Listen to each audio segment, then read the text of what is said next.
In this video, I will be showing you how to create a church program in Canva. Let's get started. I'll begin by clicking into the search bar on the Canva home screen and typing in church program. As the results load, I can scroll through a wide variety of professionally designed templates to find one that suits my needs.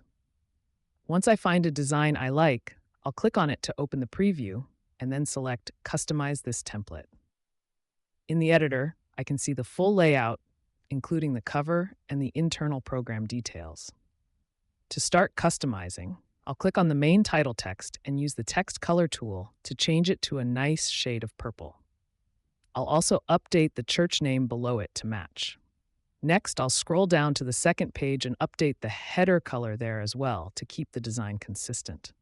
I'll then select the main body text where the program order is listed and change the color to a darker, more readable tone.